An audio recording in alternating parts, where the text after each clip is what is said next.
Okay, we're really going to focus on active reading. Now, what does that mean? That means I want you guys to go into a reading, not just this reading, but I want us to become skilled at this so that when we approach a reading, we go in thinking, looking for things, asking questions, trying to figure things out. And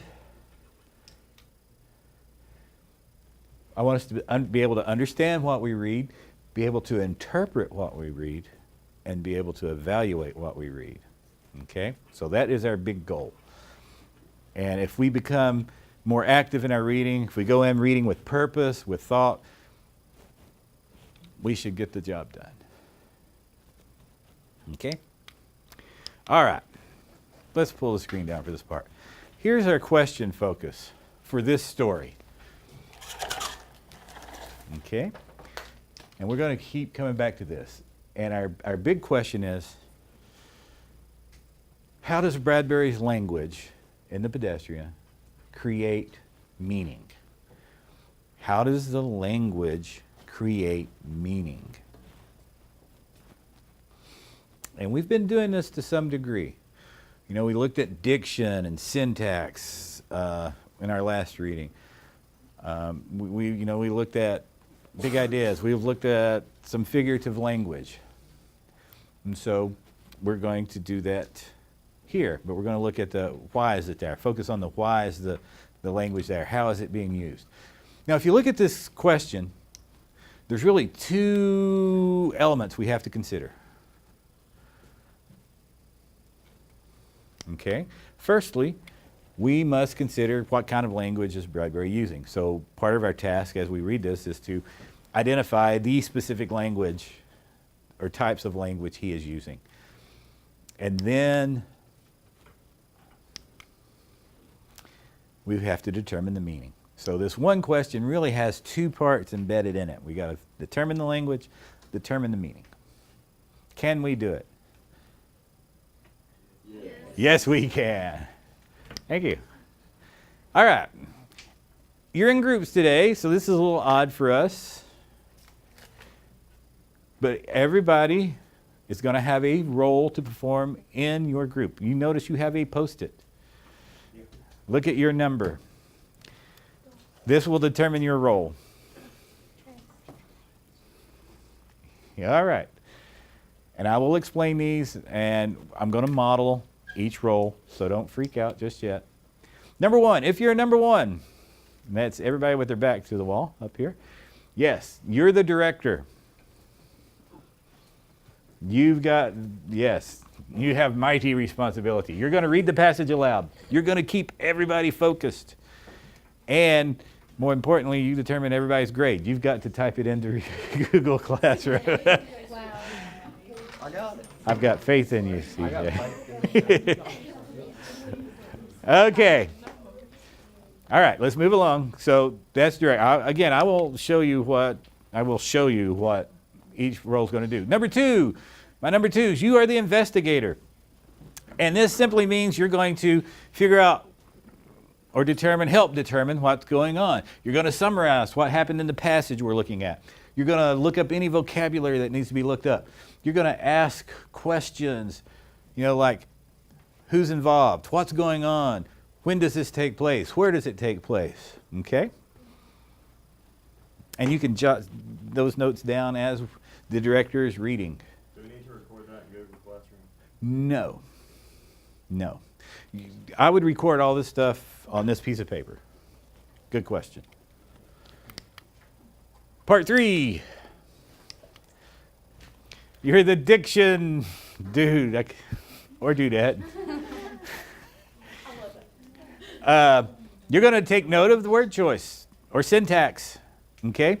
So as the director is reading, your task will be to look for, words, look at connotation, look at denotation, look at repeated words, look at the way words are put together, okay? And mark those as you see them while the director is reading, okay? And lastly, we have the figurative language lass, or lad.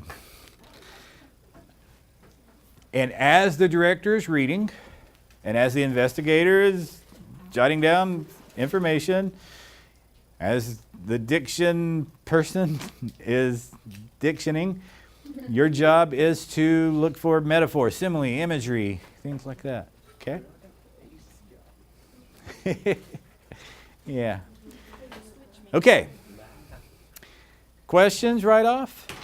Again, I'm going to model each of these for you very briefly because we got to do this.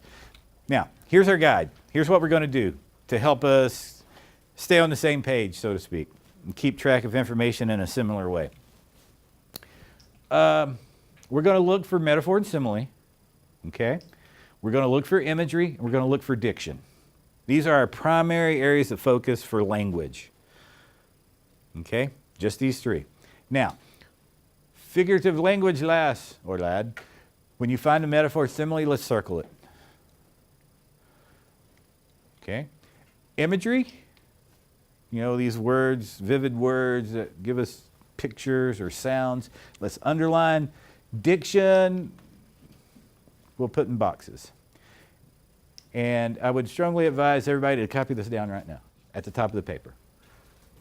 This will be our key for this exercise. All right, folks. Our model, of course, is a pedestrian. I'm going to go through paragraph 1 with you.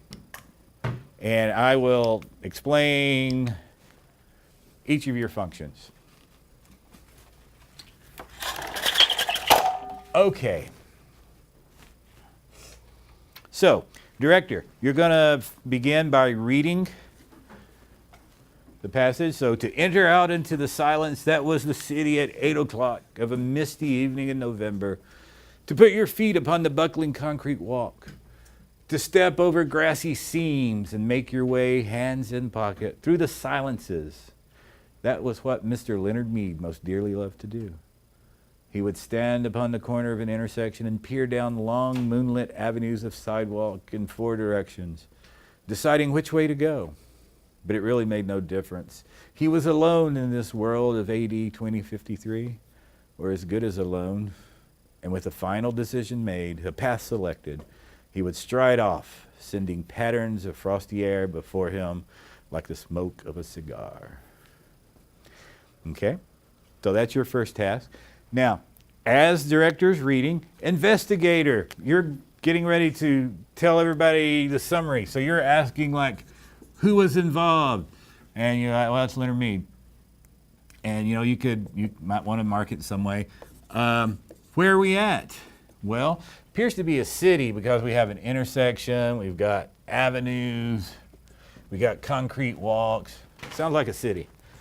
When are we? Well, we're 2053, we're in the future. Thank you. So, investigator, and if there was words we might not understand, we might mark those to look them up. So that's investigator. When you read Bradbury, you're reading poetry and prose. And imagery is just everywhere. Look at this. To enter out. So as the director is reading, you might just consciously look for those pictures. Okay? Like that silence that was the city at 8 o'clock of a misty evening in November. Because you've got visuals. It's nighttime, November. But you got sound or absence of sound. To put your feet upon that buckling concrete, image. The grassy seams, image. Just vivid pictures. Walking through the silences. He would stand on the corner of an intersection and peer along the, moonlit avenues of sidewalk. Deciding which way to go, but it really made no difference. He was as good as alone, final decision. Here's a beautiful look at this, sending patterns of frosty air before him like the smoke of his cigar. You say, wow, some good imagery in here. You can mark that down if you like. Yeah, everybody just go ahead and do this too. Wouldn't that last one be a metaphor or something? Which one would it be? That's Are you, yes, you are a figurative language lass, so I will take that from you. But no, let's say I'm figurative language lass, and I forgot, I just overlook it. It's okay for diction dude to say, hey, there's a simile we got to do. So, you're in a group. So just because you're in charge of something doesn't mean, you can't help out in some other category. You're there to help each other, okay? Good, thank you. Okay, so imagery, and we've got a simile. Let's look at diction. Well, first thing, again, as the director's reading, one thing I would notice like silence. He repeats very close together.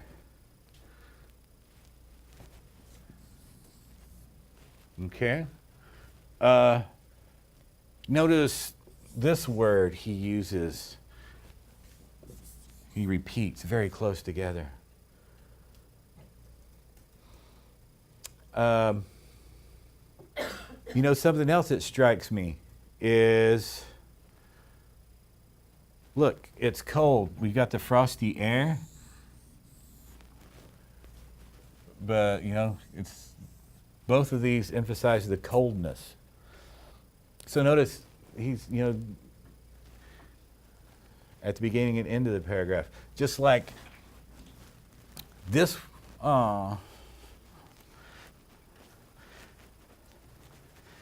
this word at the close to the end, final. I don't know, that just, that word just sounds so final. And so, that sticks out to me. And then it gets me thinking, like, hey, that might go with November because that's toward the end of the year, right? And look, evening, that's sort of final. That's at the end of the day. Oh, I guess I'm taking, don't be afraid to write in the margins because this is, this supposed to have to do with ends, cold. I'm taking notes constantly. I forget to do that sometimes. Our big goal is, ideally, you get good enough where you don't have to jot all this stuff down. And we got, ending. So there's patterns. He uses words and patterns and in repetition. You're forgetting something very crucial. We've identified language. What do we have to do next? The meaning. Determine meaning. Okay? In this case, we're going to look at tone. We've mentioned tone a couple times this year, but I don't think we've really emphasized it. What is tone? Feelings associated with virtues. Well, that's very close. Yes, that contributes to tone, definitely. The tone specifically is the speaker's attitude toward his subject. How do we determine tone? Just like CJ says, it's created through the author's use of literary elements like diction, style, and stuff like that. So, yes. And so we're going to look at that language and look at tone. Well, why is tone important? Because tone is one way the writer communicates his purpose to the audience. So, he's giving you his attitude toward something. And so this is a step toward determining purpose for writing this piece. And so we're going to look at tone with this paragraph. And then I showed you the word bank. Remember, your word bank's in the resource section in Google Classroom. It's a huge list. Huge list. Might be too huge. All right. So what we're going to do and what we're going to consider, like I'm going to consider with paragraph 1, I'm going to look at that figurative language, look at that diction, and then I'm going to determine the tone. Okay? And so I marked up stuff like this. Oh yeah, I forgot to put this. Notice he uses the 4 cardinal points, so it's almost like silence, coldness is everywhere. It's in every direction. And again, it's silence. It's alone. It's cold. It's final. Notice the imagery. It's at night. Buckling concrete. It seems like it's falling apart. Again, dark. Even though it's moonlight, it's dark. So am I feeling positive or negative here? Negative, right. And so I went to the tone bank and I looked through that and I found me a word that described a negative tone that went along with silence, emptiness, ending, And I determined, how's this for a tone? Foreboding.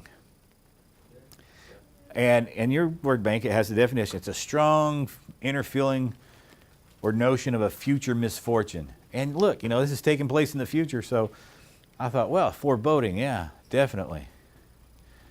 Questions before we begin practice? Okay, I'm going to be around to help you. So here's your task. For today, we're only going to focus on paragraphs 2 through 4. I want you to examine the language to determine the tone. Secondly, director, I want you to, there's a graphic organizer in Google Classroom. I want you to open it up. You're going to record the group's final decisions determining the tone. And there's a spot for you to put everyone's name from the group. So only the director has to submit the assignment. Okay? Everyone understand the directions? Yes. Okay. Well, let's go to it.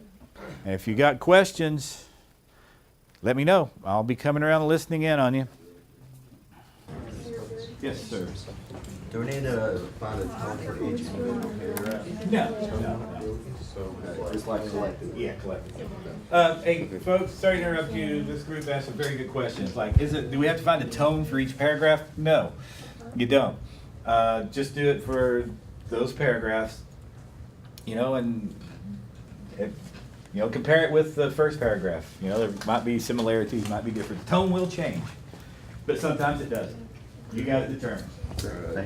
So, Would you like box that in with just like, summary. you know what I'm saying? Because it's got like Erie street that he's on. Okay. do you just write the summary on the side? Yeah. Well, the whispers and murders, like, We only put what we individually do on the paper, correct? I think, yeah. Okay. What did we all write that? Or you just If it's individual, I think we just put our own role. And Luke don't have to do anything since he has to do his classroom over here. Okay. Yeah. Okay, so that's a time.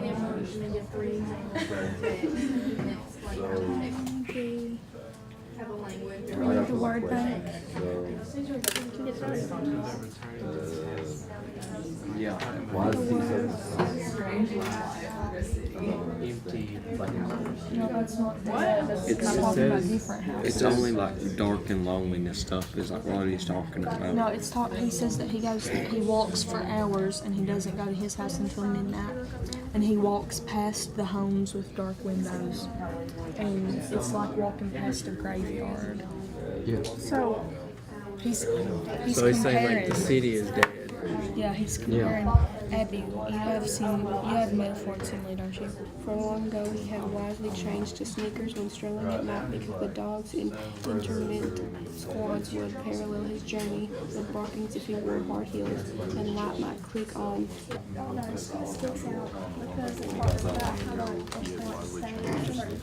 Strolling the dog.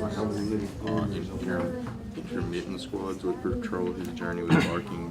If you wore hard heels and lights might click on and faces appear and an entire street be startled by the passing of a lone figure, self in the early November evening. Okay. So now he's like contemplating what other people think about him walking. Like he changed his sneakers so nobody would hear him. So Mr. Mead contemplates what others think. Somebody get on Google Classroom, go to that tone bank. That he just got. Okay. So the tone's kind of lonesome. Yeah. Yeah. And it's like creepy too. Like right here. Eerie. Yeah. So, underline that. So who's circling? Like for metaphor and simile? Circle 2, right buildings, you'll open. And then we have to do imagery too. He would see the cottages and the homes with their dark windows. Like he's miserable, but he likes it at the same time. I don't get it. You know, like he's talking about how awful it is and how much he feels like people are talking about him. Yeah. But like he says he enjoys it. Yeah. The first word there is a tone because it says ashamed or embarrassed. Alright, I gotta update mine, so I'll just have to look off yours. So does that not go along with it? The first abashed. Abashed, ashamed or embarrassed. That goes for the middle one, but the other ones he's like observant. Click on and faces appear in an entire street. Well, this is the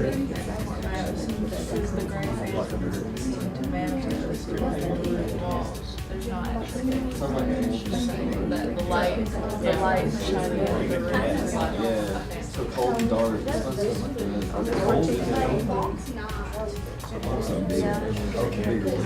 Well, sometimes, you know, you hurt yourself by doing this. Crystal frost and air.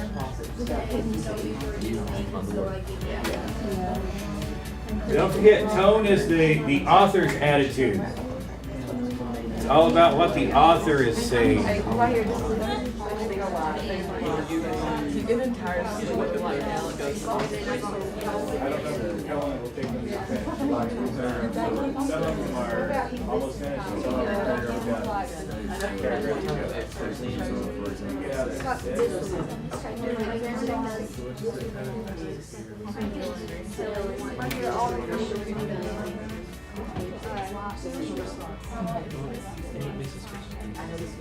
He's not really about smelling.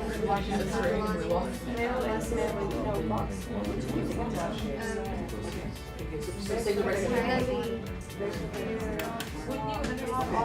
wait till we do this. Wait till we do